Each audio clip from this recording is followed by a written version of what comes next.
I'm Karaleigh Garrison, and this is Seeking Sunshine, where we're going to find the positive in the trials of life. There are times when life just brings you down, down, down, down to the ground. And it's hard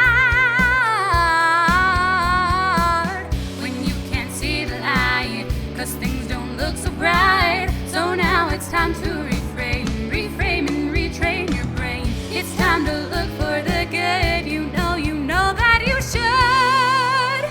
Why don't you join me? 'Cause I'm seeking sunshine. I'm seeking sunshine. I'm seeking sunshine. Oh, oh, oh. I'm seeking sunshine.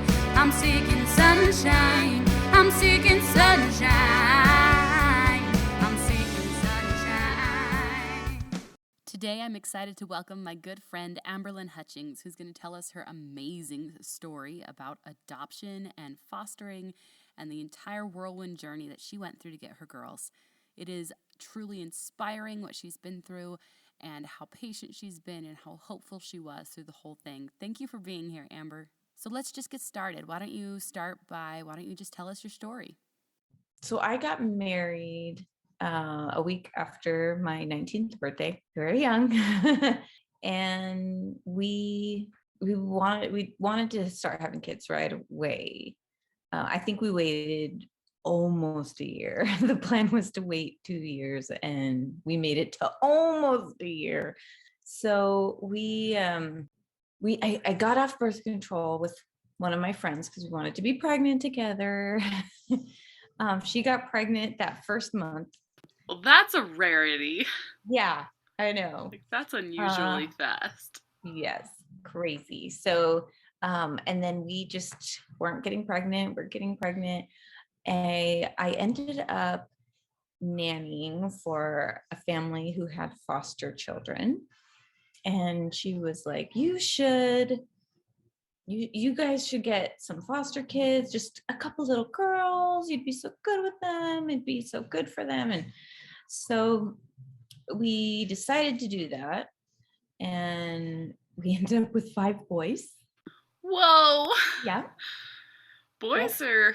Yeah, before we were even finished being licensed, we had 5 boys in our home. Yeah. So they ranged from 4 to 12. And then after they stayed for 6 months, and after they left, we got another set of 5 kids, 3 boys and 2 girls. Holy cow! Yeah, again, from 4 to 12. And so then from there, we decided we wanted to open a group home. So tell me what it was like, first of all, going from no kids to 5, and not just 5 kids. I have no doubts that fostering is harder than... Yeah. There's just a difference when you have your own and you start off slowly, because when they're infants, they do nothing. So you start slowly and you learn who they are as they grow. But when you have foster kids, they come already with their whole personality, and you just have to figure that out. How was that? It was crazy, but so much fun. It's crazy because I was 20. I hadn't even turned 21 yet. They knew me, the foster. You usually have to be 21, but they knew me, and they were like, "It's okay. We'll waive that because we know you and everything." Because my parents fostered when I was a senior in high school. So I guess I should have started there. That was kind of how I learned about fostering and everything. So you've had some kind of I don't know, experience in that world.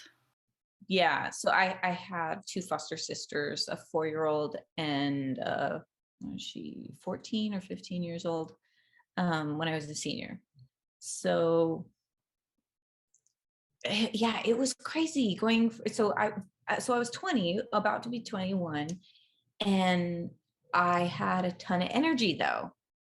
I was really young. I had tons of energy and was excited, and I could go and run around and play in the playground. And miss those days. I get so tired. I know. Now I'm like, oh, can't you play with your sister? But yeah, so that was, I think that helped a lot, being able to have that energy, that just natural energy. But yeah, it was crazy though, going from 0 to 4. And the And I had scheduling, yes, a getting everyone to school. school and Yeah, boom, school. Like yes, it was pretty because crazy. with an age But range like that, you like for sure had at least 3 schools, at yeah, least, if not more. yes, 3 were schools. So the youngest, he started out, he wasn't in school, and then he went to preschool. So I think I had him in Mother's Day out at first, and then he went to preschool, but it was like half day or something. I But love so whole yeah. day preschool. Whole day preschool was the best.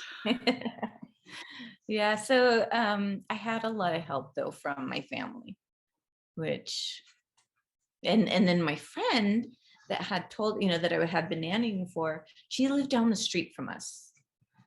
And so I had tons of support with her. We did stuff all the time with all of our kids, and she had 3 biological kids, and then she had foster kids, in and out. And so we had a good support system, and our foster agency was really good. They always had events, and things for the kids, and they had a lot of training for us too, which really helped. I've had I've gotten to go to so much parenting training, so much. So that was very helpful. But so we had the 4, then the 5, and we decided to do the group home. So we rented out a 5-bedroom house, and we moved. My husband quit his job, and then our 5 kids ended up leaving. And then we moved, and then right after we moved in, they left. And then we had no kids. We had this giant house and no children. And it took a couple months. I think we were empty for 2 months, and then we got 2 kids, just 2. And it was so weird. We were like, what do we do with just 2 kids? Like, this is kind of nice. We can really just have so much one-on-one time. It was so different. We hadn't had that experience. So that was fun. And then about a month later, we ended up getting boom, boom, boom, boom. We had all of our kids. We had 10 kids. 10? Yes. 10. Whoa. So yeah, it was fun. We walked everywhere in 2s, like in La Madeleine. They're just walking, or La Madeline. We used to watch that when I was a kid. Really? My sister dressed up as Madeline for Halloween one year. So yeah, I totally get your reference.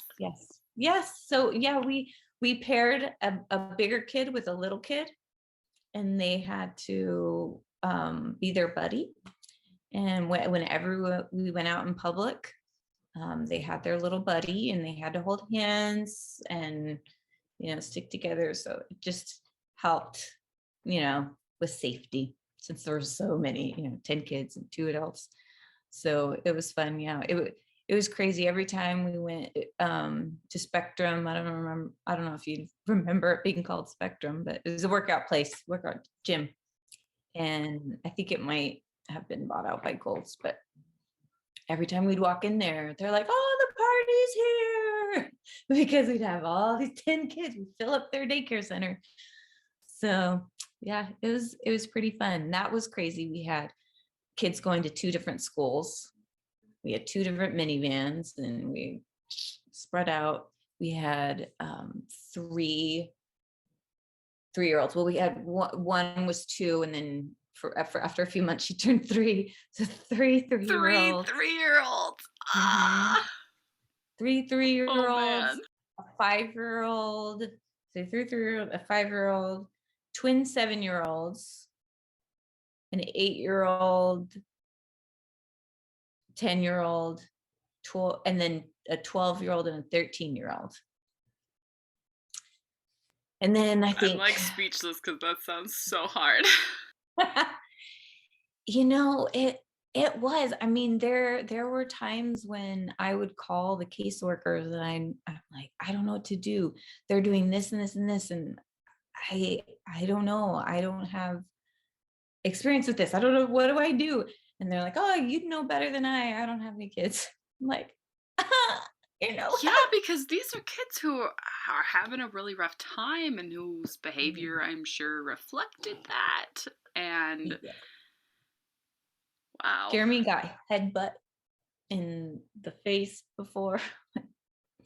Yeah, it was crazy. But in general, most of our kids, I'd have to say, like pretty much most, maybe not one. uh, one was I don't know how we would have survived for longer. We had him for 3 days, and then and it was his birthday in those 3 days, and gave him a birthday party, and but he had the most severe level of behaviors, and he was classified as severe. But all of our other kids, they really they had a lot of neglect. Um, but in general, I felt we were so blessed that they didn't have a lot of the extreme behaviors that you will see from a lot of foster kids. They they were just, I mean, we totally wished we could have adopted them. We would have adopted them if it had become an option. But we were working with an agency that wasn't an adoption agency. It Oh, was okay. just therapeutic foster care. So all of our kids ended up going back to family, either their parents or grandparents. Probably good. Yeah. Eventually for them. Yeah, it was so hard, leaving them and separating from them. Our Yeah. first set of kids left at Christmas vacation. So we had Christmas early, and it was, that Christmas was so hard for me. I just bawled and bawled and bawled, because Christmas with kids is just different. yeah. And oh man, you just can't help but fall in love with these kids. And they, like, in the foster care agencies, they tell you, treat them as your own, but guard your heart and realize, like, they're gonna leave. And so that's so hard. It's hard to treat them as your own children, but also to know that they're not staying, and you don't know how long they're gonna stay. So we had so hard. friends that had kids for years, but on average, we only had kids for about 6 or 7 months. So we ended up fostering 25 kids total. Wow. Yeah.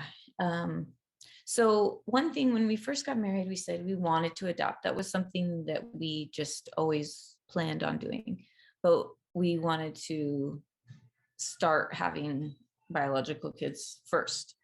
And my goal in my mind was I was going to have a baby and then adopt a baby, have a baby, adopt a baby, have a baby.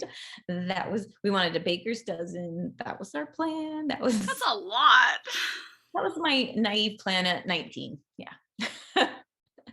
But we still, throughout all of this, we had been trying, hadn't been having any kids. So fostering is very stressful.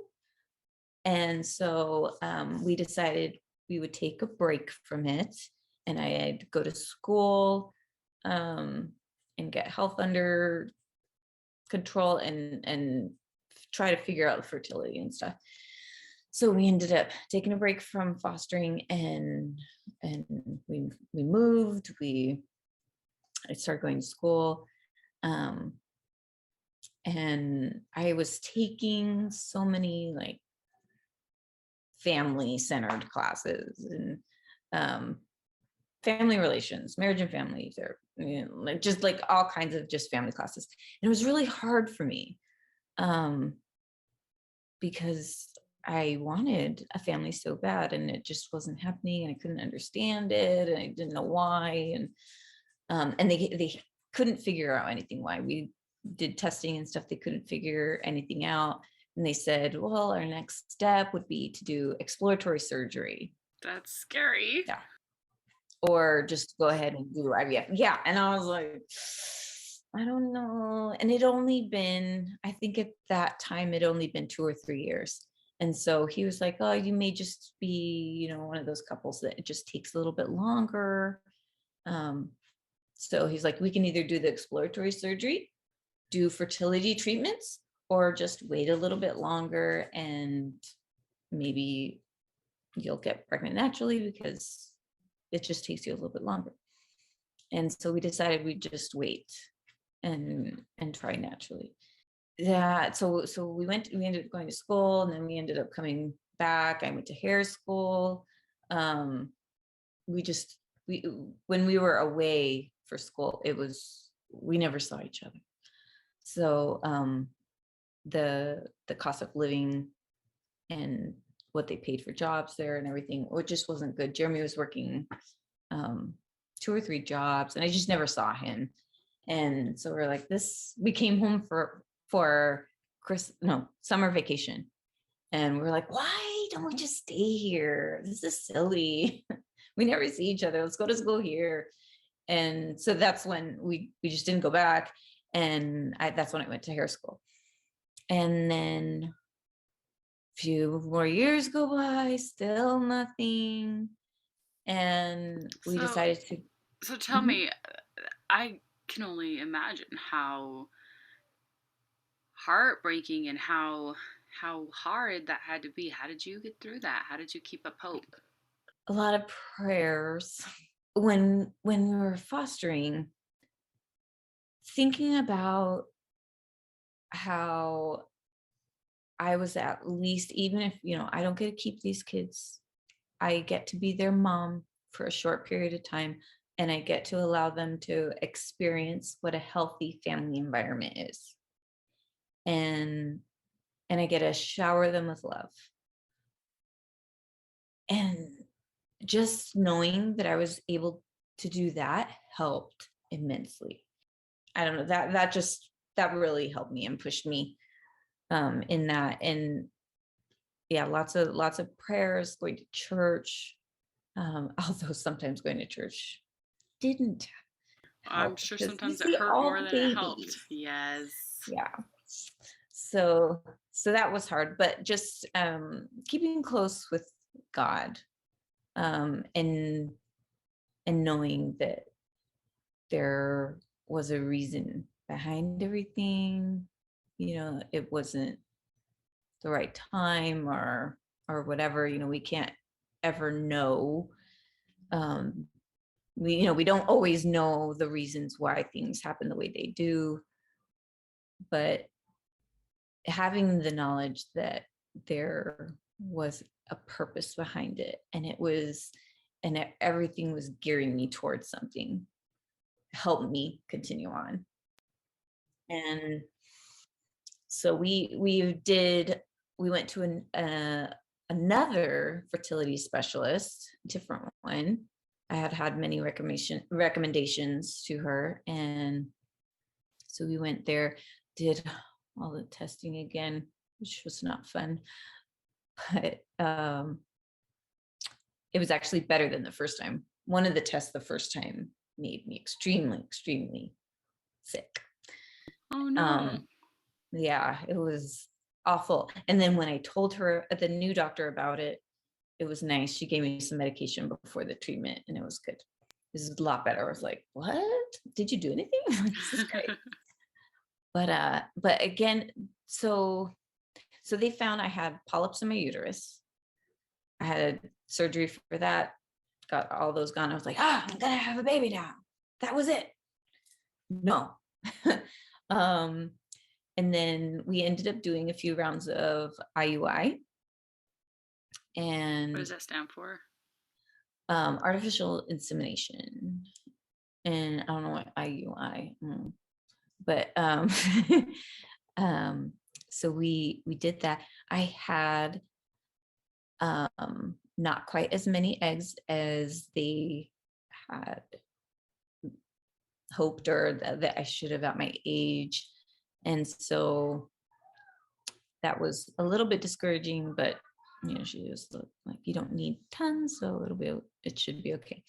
So we did a few rounds of that, still nothing. Our next step was going to be IVF. So that's very I was gonna say, and expensive. all of this is so invasive, and I mean, certainly Yeah. expensive, but Yeah. like so invasive of your Yeah. privacy and your body. And Mhm. Oh my gosh. One time I had to run into Starbucks and give myself a shot in Starbucks in the bathroom. oh no. Because I had like a limited time window, because it makes you ovulate. And I had a limited time window that I could do it. And we were having problems with the insurance for getting the shot, and they had to send it to a particular pharmacy. And so I raced over there to get it, and I had to get it in within the window. And so I got it, and I had I think 15 minutes before my window closed.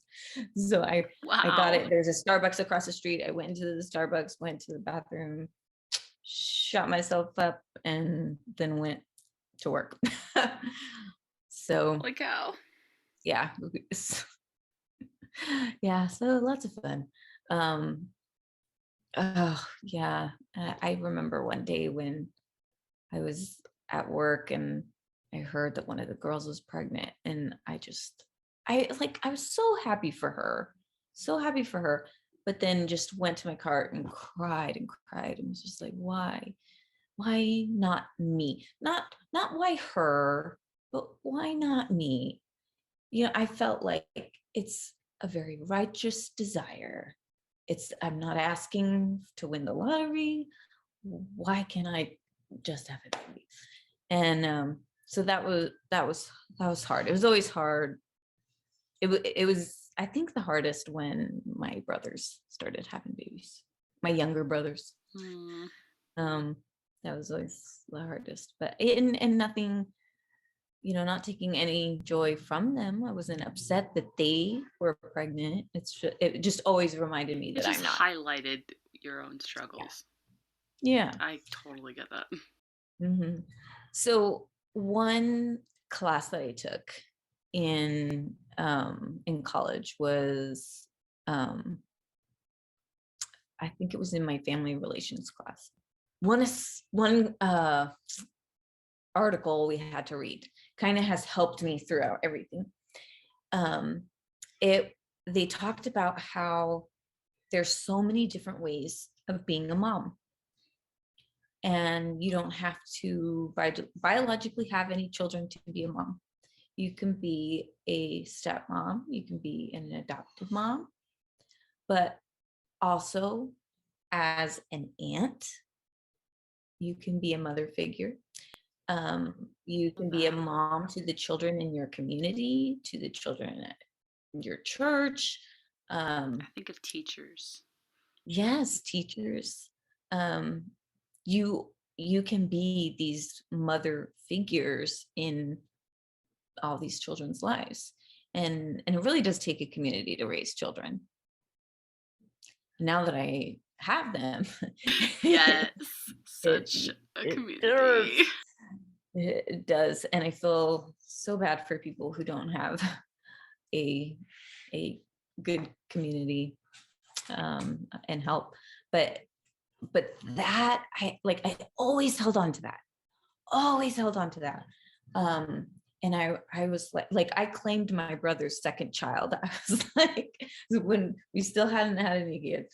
And my brother had a second one. And so I was like, okay, she's mine. As soon as he told me they were pregnant, I said, she's mine. Your first one can take care of you when you're old. But the second one, she is taking care of me. I was like, I'm going to spoil her rotten. I'm going to do everything for her, and she's going to take care of us when we're old. But yeah, so that knowing that you can be a mom no matter what, that helped me so much get through a lot of bad days. That's beautiful. Yeah. So I'm really, it was hard going to those classes and stuff, but I'm glad I did, because that helped me through many, many years. So then you did IVF. We ended up not doing it. We actually we were planning on doing IVF spring of 2020. And then they shut everything down. Yeah, and the expense of it is just horrific. Yes.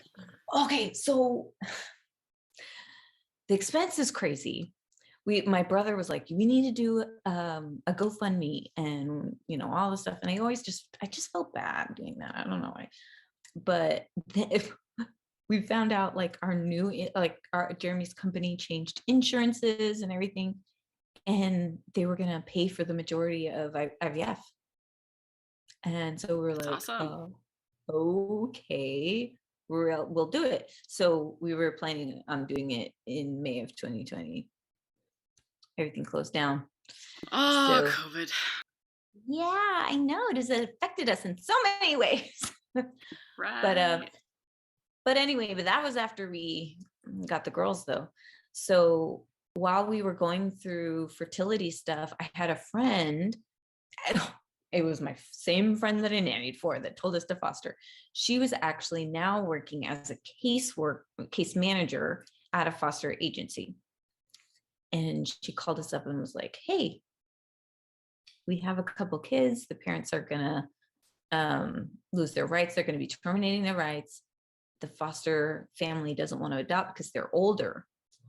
And so she was like, would you want, and she's like, I know you're in the midst of doing treatments and stuff, but you could get babies now and continue to do that. So we prayed about it. We felt really good, really strong about it, that it was the right thing to do. And that we felt like that was the direction we needed to head in. And we rushed, like we got everything done so fast. They said that we were the fastest people to get licensed that they'd ever worked with. Like we'd done it before. We knew exactly what was coming, and we just. So what kind of requirements are there? Is it like household stuff, like certain stuff has to look a certain way? Like, yeah, you have to have lids on your trash cans, thermometers in your fridge. You have to have a certain amount of square feet per bedroom, like per child.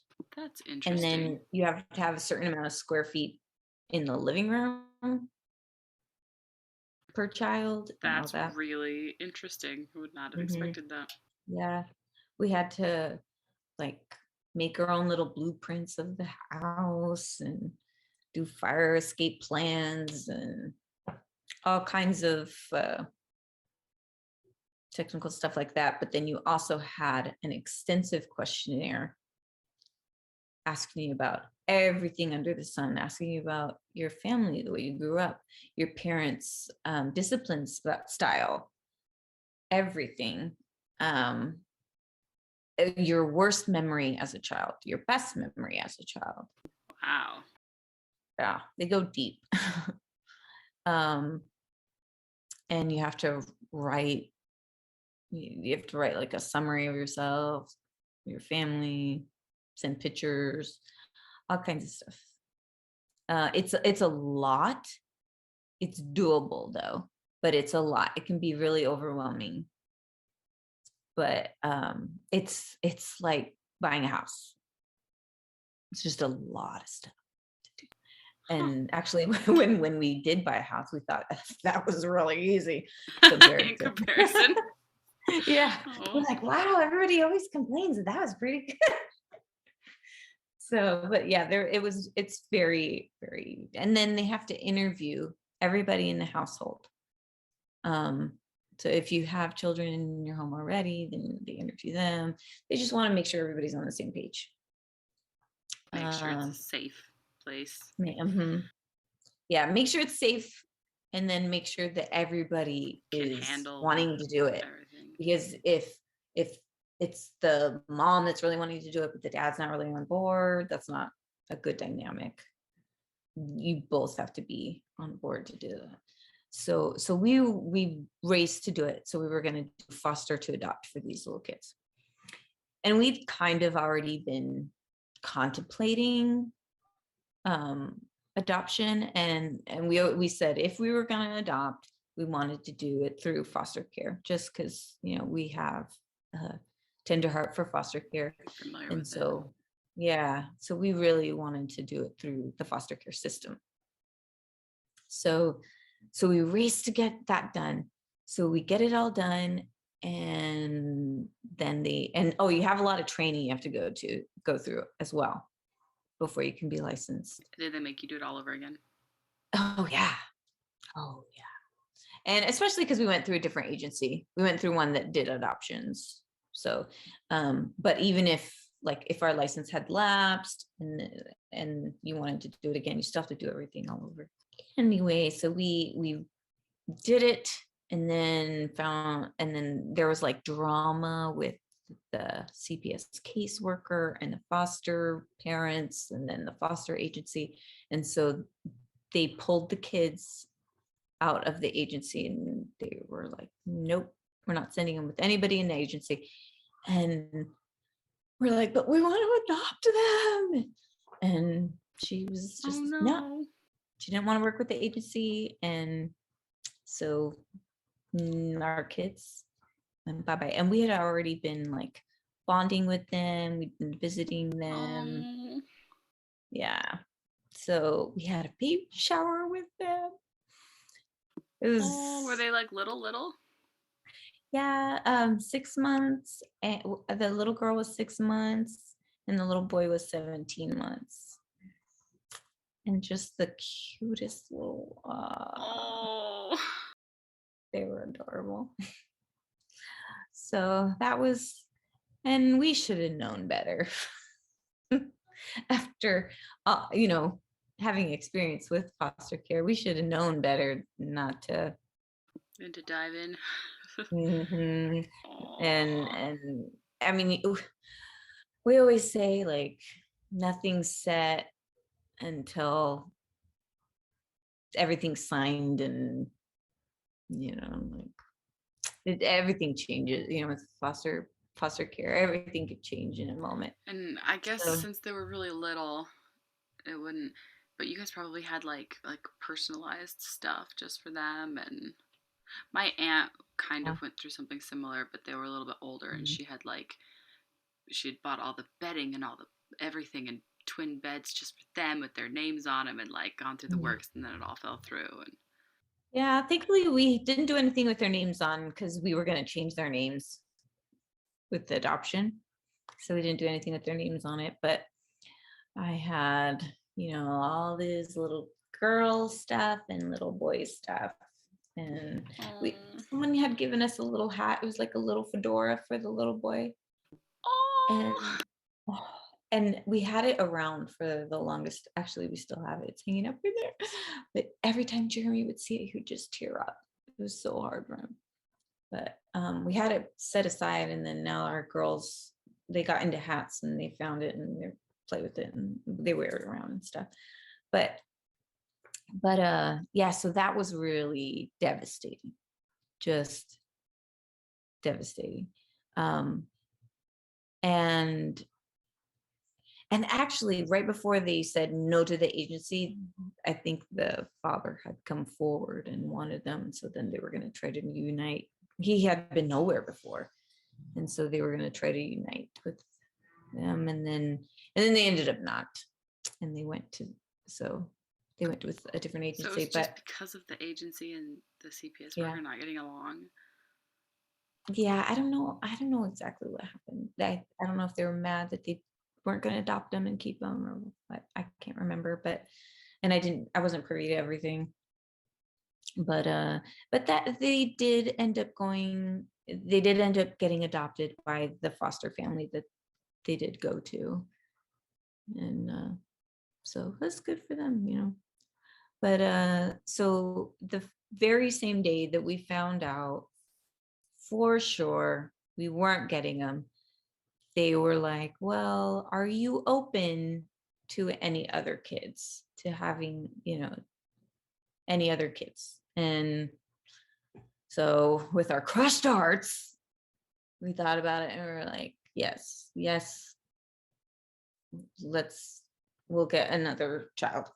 And so they started calling us and telling they had two toddlers, two sisters that were available, and they were telling me about them, what they knew about them, over the phone. And then she was like, oh my goodness, I just got an email about a 3-day-old baby.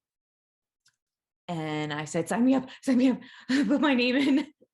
And so she submitted our name for approval. And I figured I wouldn't get picked. I just figured we wouldn't get picked because it's a baby. It's going to be hard. I worked full time. We both worked full time, and an infant can't go to daycare. So they might be like, oh, well, she can't take a little newborn. And so, but my boss was really nice and said, whatever you need to do, we'll work with you. And so I called her back and I told her, and I said, tell him my boss said whatever I need, and I will be able to take the time off, whatever. And so she said, okay, I'll let them know. And then that was at 3:00 in the afternoon. At 6, she called and said, you were chosen. So we were both my brothers and their wives were in town, all the kids. And I remember we were at the mall and we were about to go out for dinner. And so we were like, okay, guys, you guys all go to dinner and we're going to go home and get our baby. So we rushed home and it kept getting delayed. Her discharge from the hospital kept getting delayed. So everybody came back from dinner and we're still there, no baby. So my husband went with my brother and sister-in-law.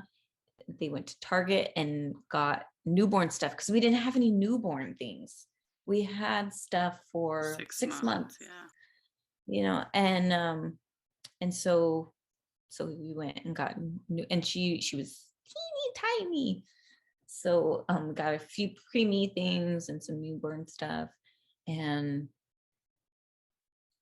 just loaded up the cart. And my brother was awesome. I think he paid for half of it or something. Wow, yeah, that's just expensive.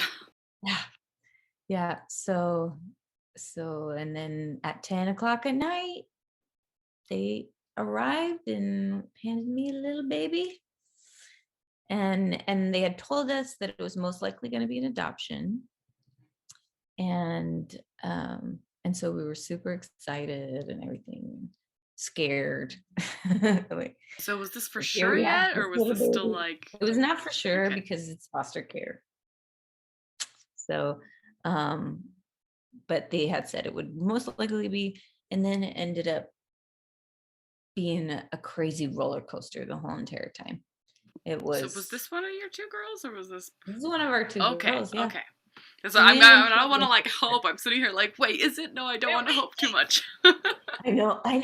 See, and that is how it is. You don't want to hope too much, and you don't want to get your heart broken, but you don't want to hold back any love from that little baby, because that is so important for them. They need that love. They need that connection. And so the biggest thing, I we had to just keep telling ourselves, we are giving her the love that she needs, we're caring for her, everything that she needs for this time. And if she ends up going back with her family, it's okay.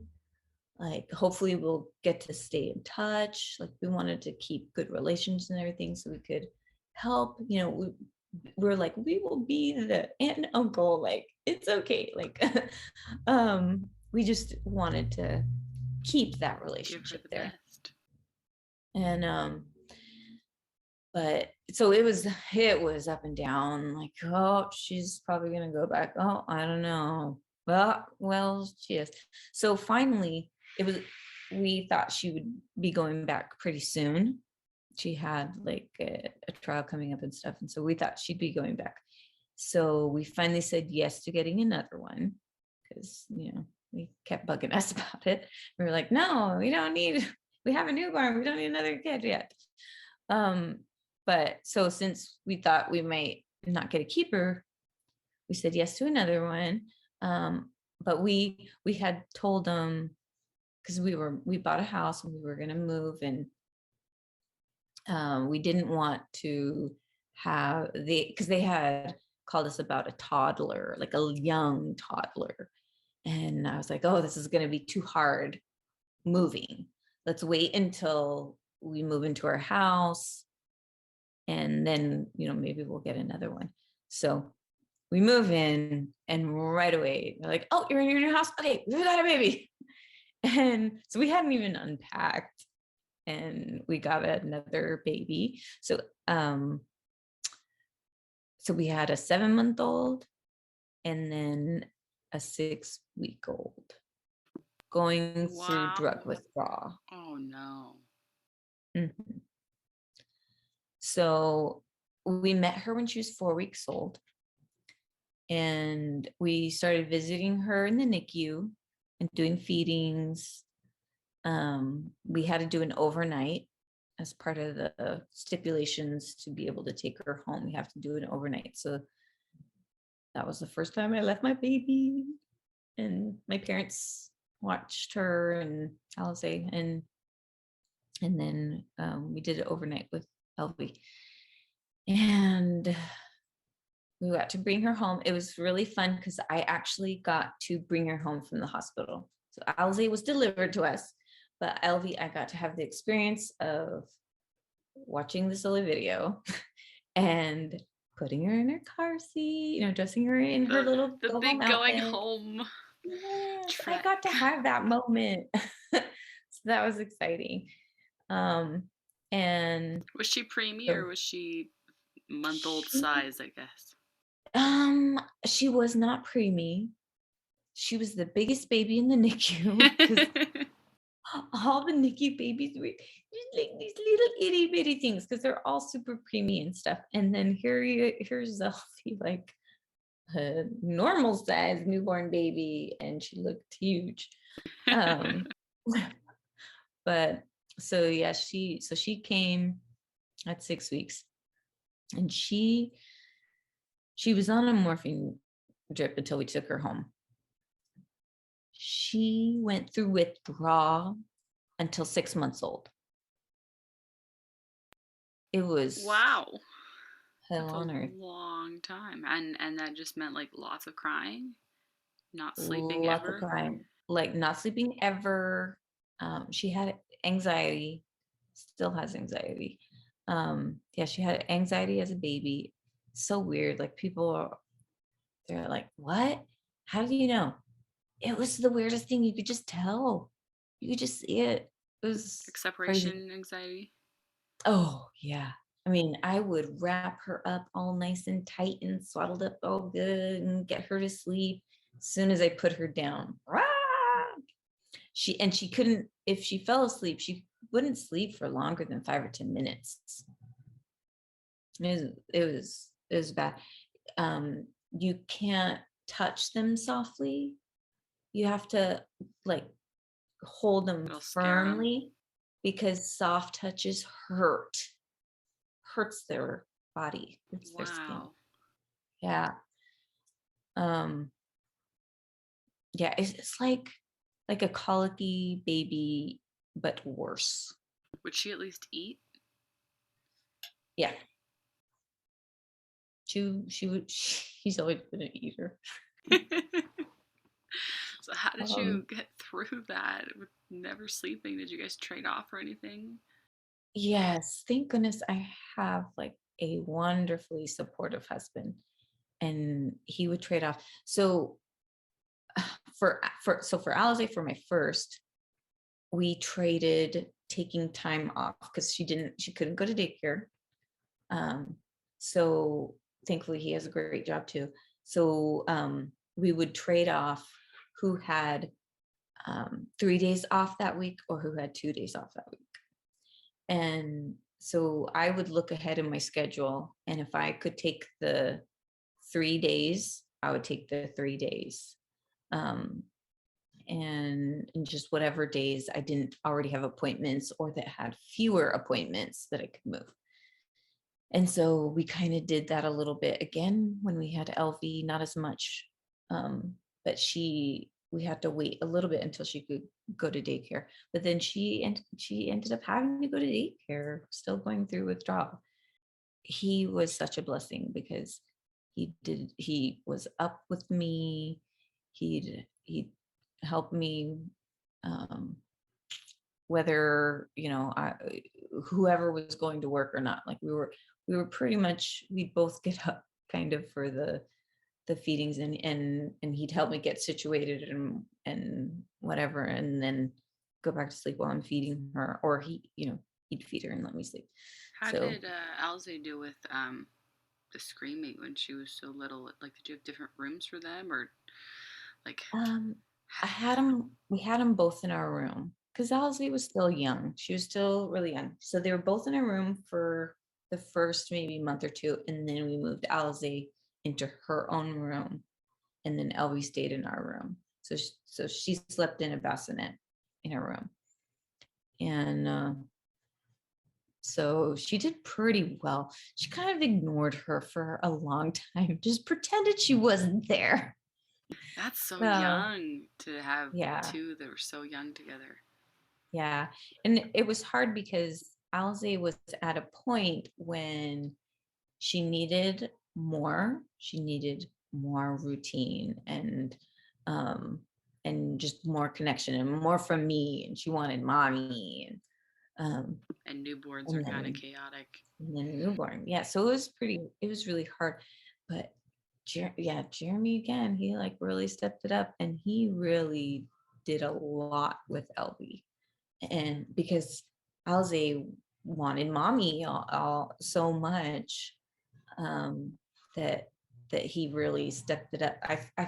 I feel like, so when we were fostering, I feel like I would always take more of the younger kids, and he, of course he helped and everything, but I guess, I don't know, whenever we'd have a little one like that, is more like my job or whatever. And I feel like I see that in a lot of other moms. Like, you get a newborn and the newborn really, really needs mom. And, usually if they're breastfeeding or whatever, they have to have mom.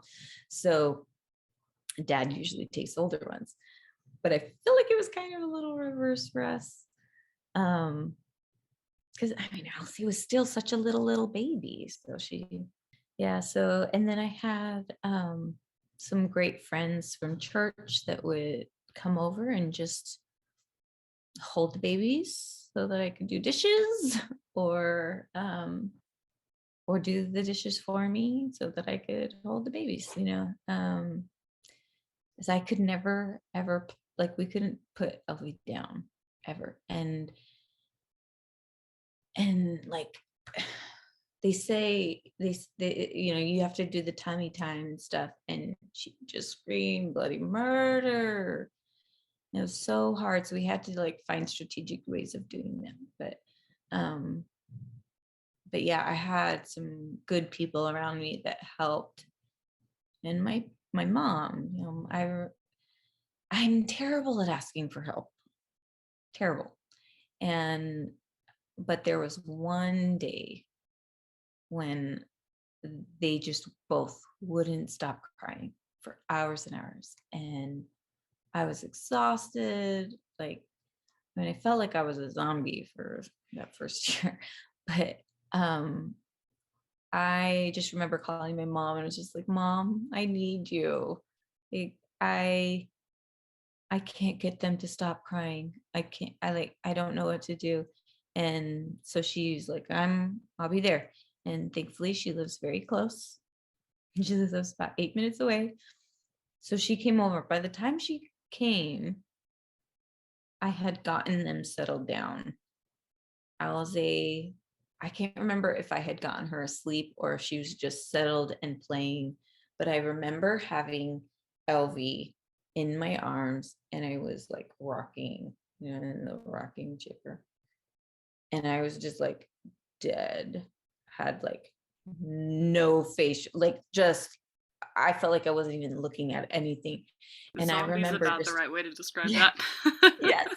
And I remember I had just one single tear dripping down my cheek. And my mom just came in and she started doing my dishes. And I just sat there and I was just quiet, didn't say that. But yeah, so So I'm probably should have leaned on people more, but I feel like I have to ask this. How does having 10 kids, 10 foster kids compare to the two newborns, to the two infants, I should say?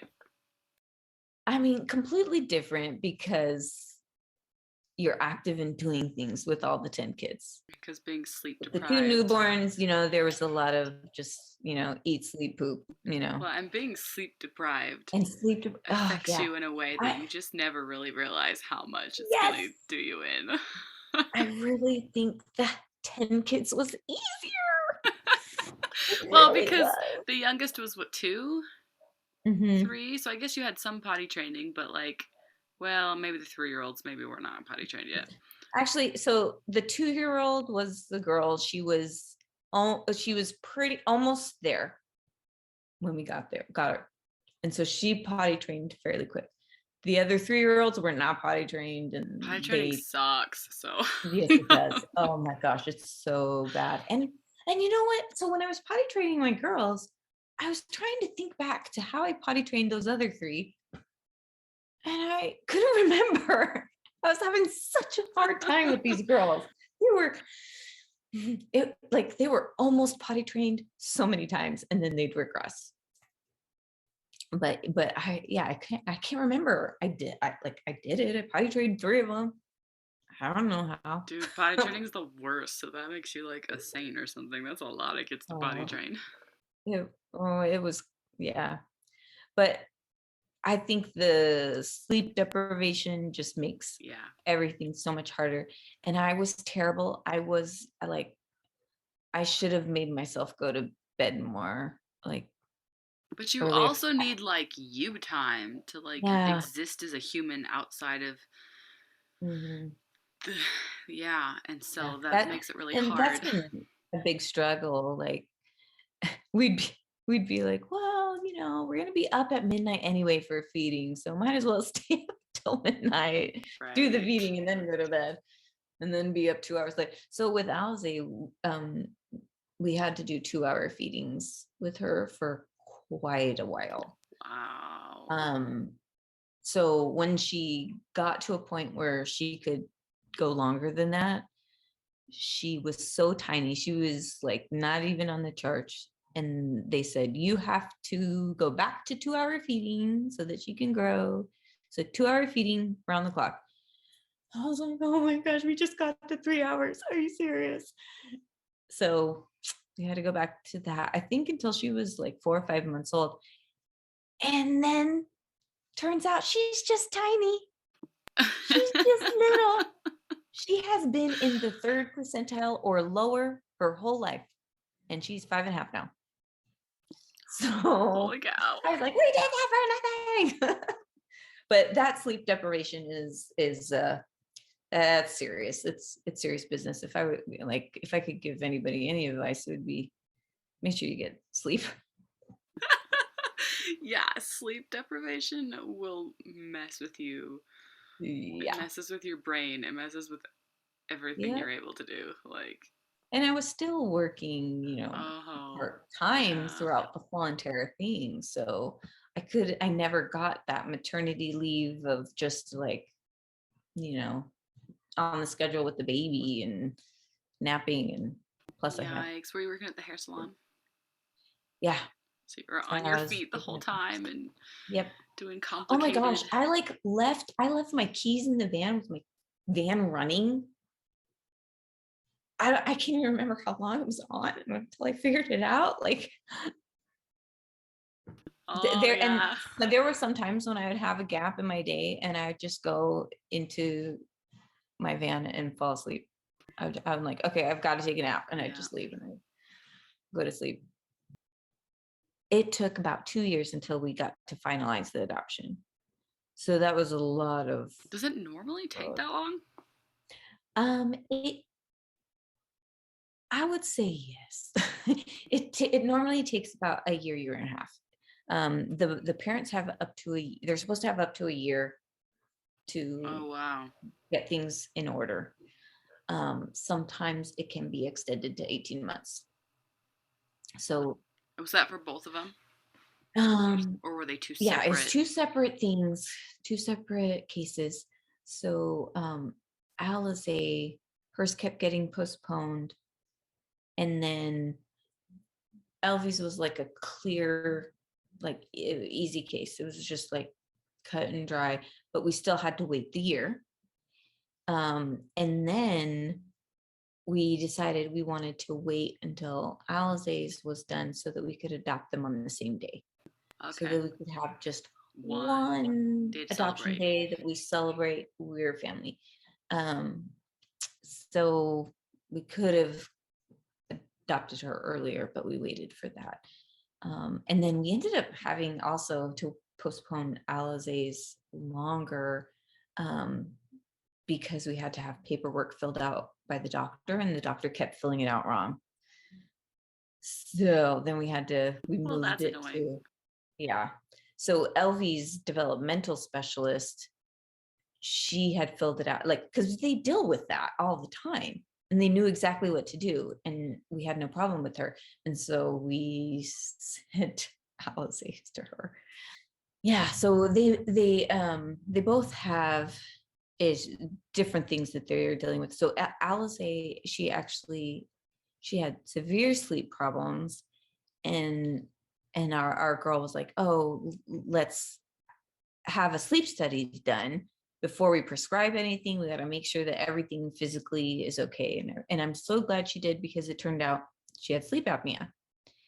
And so she had so her tonsils. tiny. I know. She had her tonsils and adenoids taken out. And our pediatrician, I had been telling her, we're having all these issues with sleep. She wakes up 7 times a night. Like, what do we do? And she was just like, oh yeah, that age. Yeah. So she had kind of been discharged from the developmental specialist. Like, they weren't needing to see her. She was doing so well. She tested like way above her age in every category under the Elvie? sun. Alize, my older Okay. one.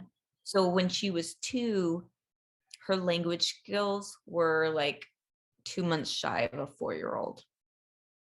Wow. So she was like way ahead. Yeah, and she was itty bitty. So my brother always said, she freaks me out because she looks like a baby and she's talking in full sentences. So it was fun. But so she wasn't seeing them anymore. But because I couldn't get anything from the pediatrician, I was like, I'm going to see if I can get her back in and talk to the developmental specialist and see what they have to say. So that's when we got her back in, and they were like, oh yeah, we see this all the time. We got to do, we're going to do this and this and this. And so she got the tonsils and the adenoids out. So this was like a whole year later, after actually a little bit over a year from, when we were having all the sleep problems and issues and everything. So we went from, not being able to sleep because we had 2 tiny little babies to not being able to sleep because she has sleep apnea and she's up all the time. And then her mind just doesn't shut off either. So she's struggling with these like early ADHD signs, and she just can't shut it off. So she was never sleeping. So she got that done. Her sleep was so much better, but still she can't shut it off. She can't go to sleep. She would lay there, and she'd finally be laying so softly. I'm like, oh, she's falling asleep. This is so great. And then all of a sudden she's like, Mom, why does water blow out of the whales like on top of their body? I'm like, oh my gosh, you've just so been sitting here thinking the whole time. Like, so yeah, so that was not fun. So she was put on actual sleep medication, and We her love sleep behaviors meds have in our gotten better. house. Josh has been Oh on my sleep meds gosh. since he was like 3. It's like, Yes. Like, I didn't want to put my kids on yeah, but medication, it's life but saving. oh, it is. And you know what? It's been so much better for her behavior too. Because Because when you she don't sleep, it affects your oh, behavior. it does. And it affects children in a different way than adults. Adults get tired and cranky. Children get hyperactive when they're tired or when they don't get good quality sleep. And so she was extremely hyperactive. Her behavioral therapist was like, she needs to go to a psychiatrist and be tested for ADHD. Like, and she was so young too. They don't even diagnose it that young. And um, so the sleep the sleep doctor said a lot of times kids get misdiagnosed with ADHD when they actually have sleep apnea. So we're like, okay, we're not going to test her or do any of that until we take care of the sleep stuff. So that's been taking care of. Her behavior is a lot better.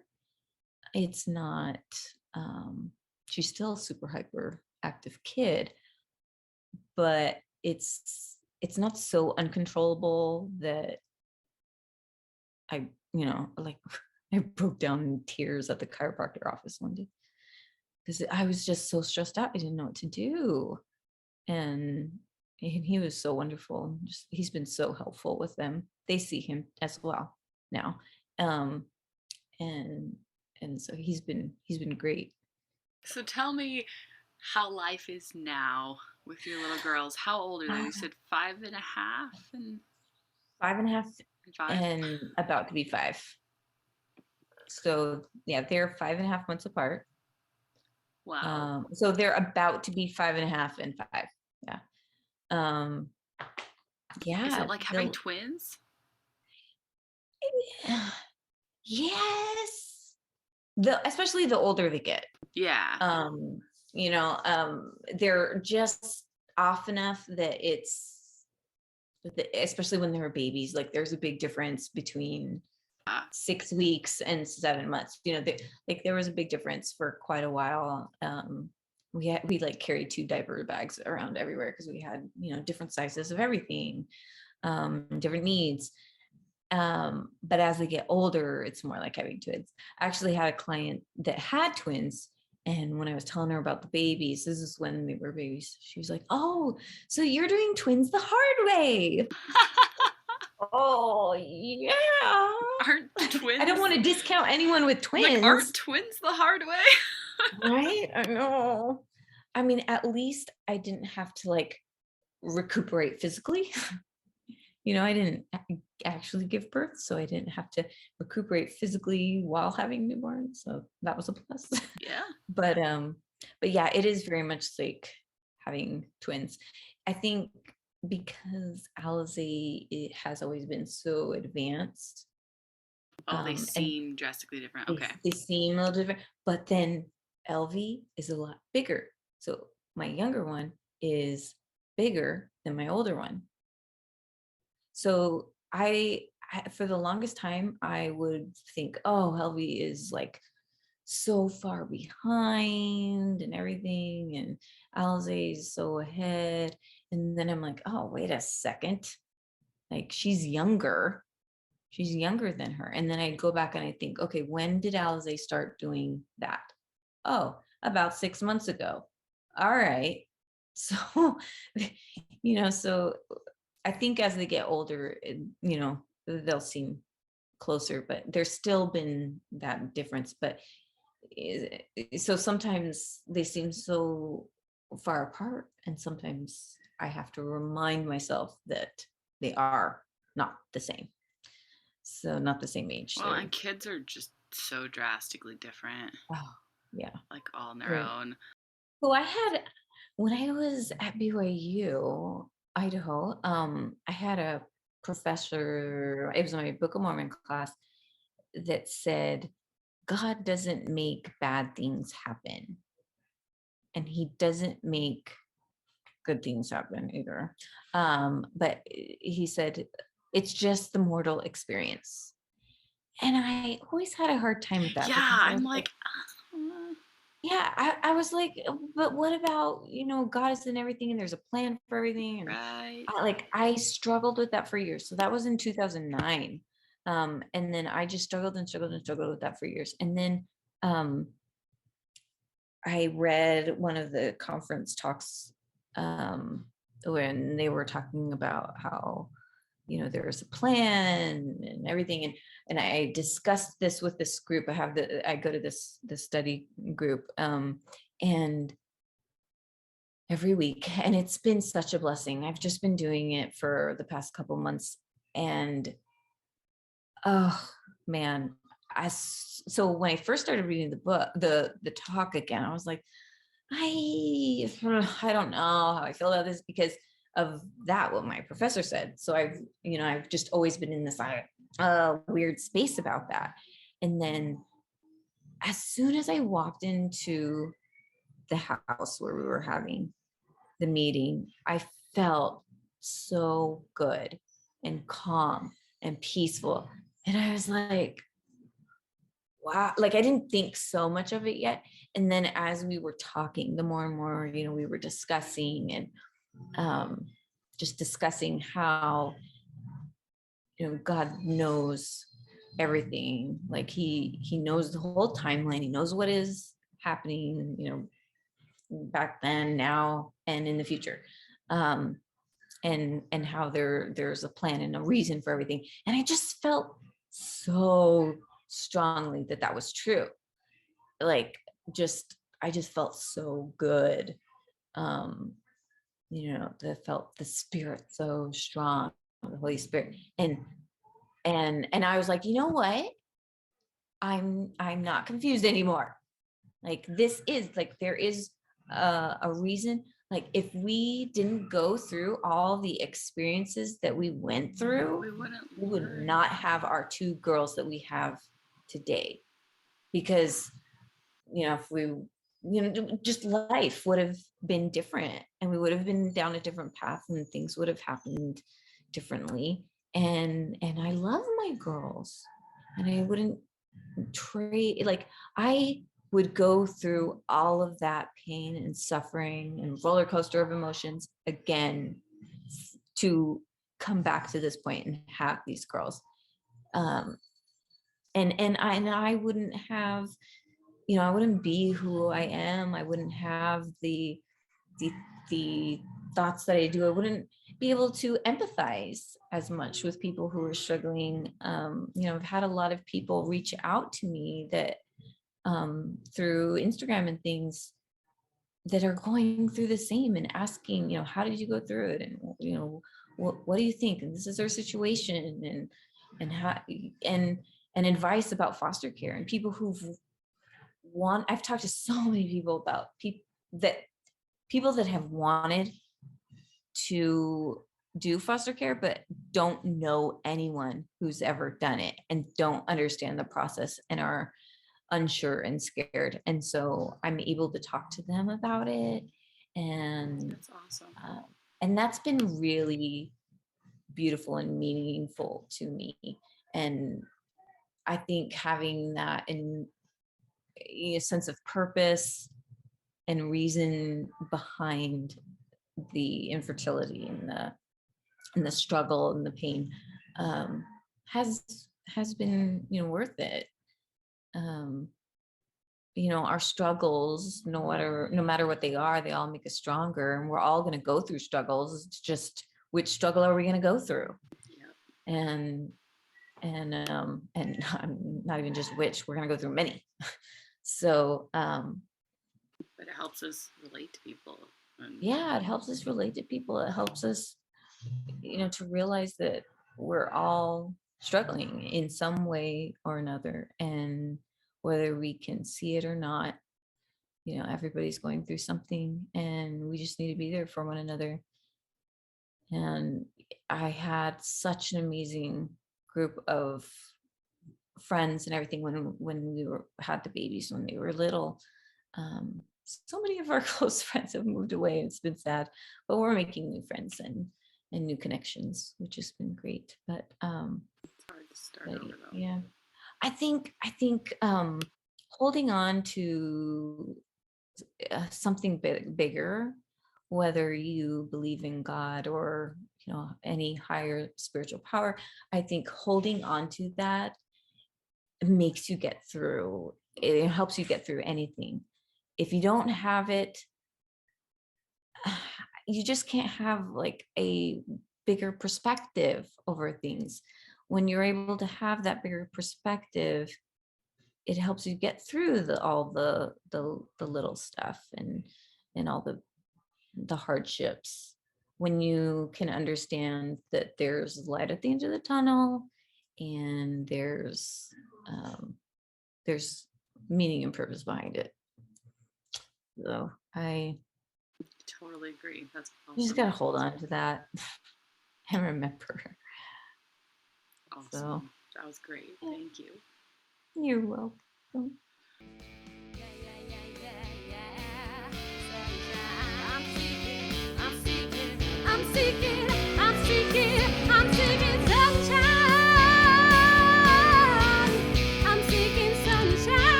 Give me some sunshine.